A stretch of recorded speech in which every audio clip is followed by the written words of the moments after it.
Good morning, class 8. We were discussing the chapter number 10, that was the reaching the age of adolescence. In that we had discussed about the changes during the puberty, in which we had discussed about 3 changes.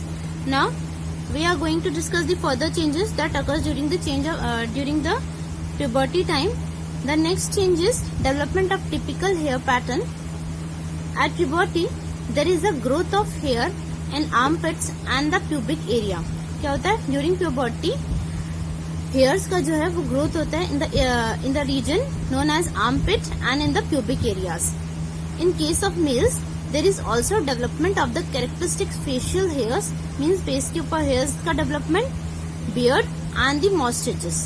This all are the development of the hair during the puberty. Next is the development of the sex organs. In males testes start producing sperms. As we know, the testis is the male reproductive part.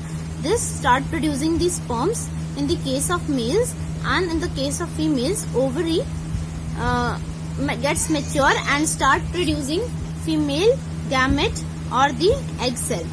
Females में क्या होता है, ovary जो है वो mature करती है और ये जो है वो female gamete that is egg cell वो start करती है produce करना. Next is the change in the behavior, attitude and the reaching emotional maturity.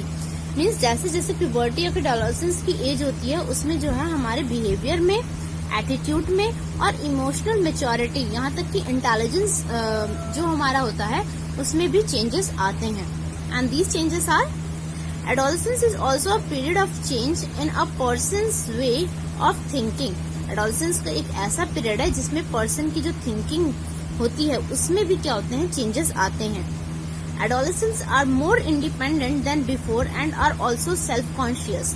Adolescence की जो एज होती है उसमें कोई भी पर्सन जो है वो आगे क्या हो जाता है, वो अपने आप को इंडिपेंडेंट महसूस करना स्टार्ट कर देता है और साथ ही साथ में उसमें सेल्फ कॉन्फिडेंस या फिर सेल्फ कॉन्शियसनेस भी जो है वो उसके अंदर डेवलप करता है.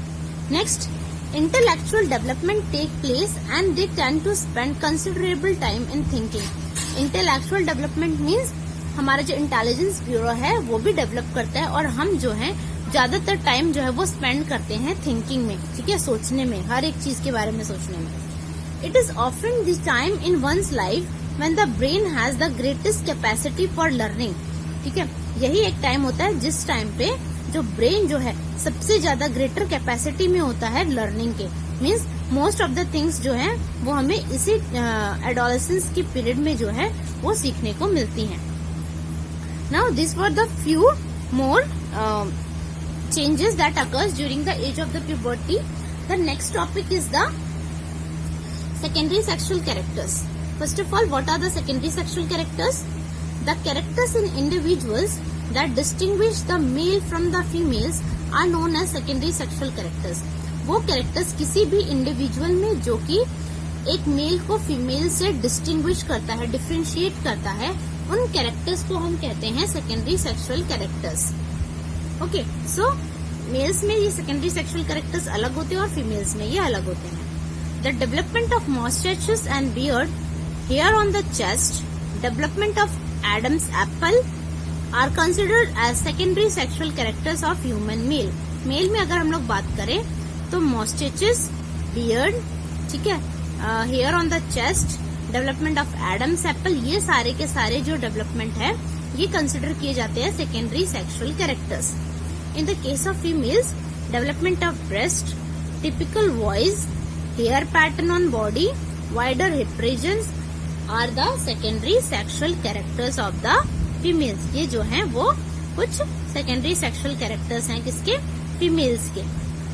Okay, so these are the secondary sexual characters of males and the females. Now secondary sexual characters के बारे में देख लिया. अब ये जो हमारे पास changes आते हैं बॉडी में, ये changes किस वजह से आते हैं, ठीक है. How are the changes at puberty regulated? कैसे ये regulate किए जाते हैं? The changes associated with the puberty are under the influence of certain chemical substances produced in our body.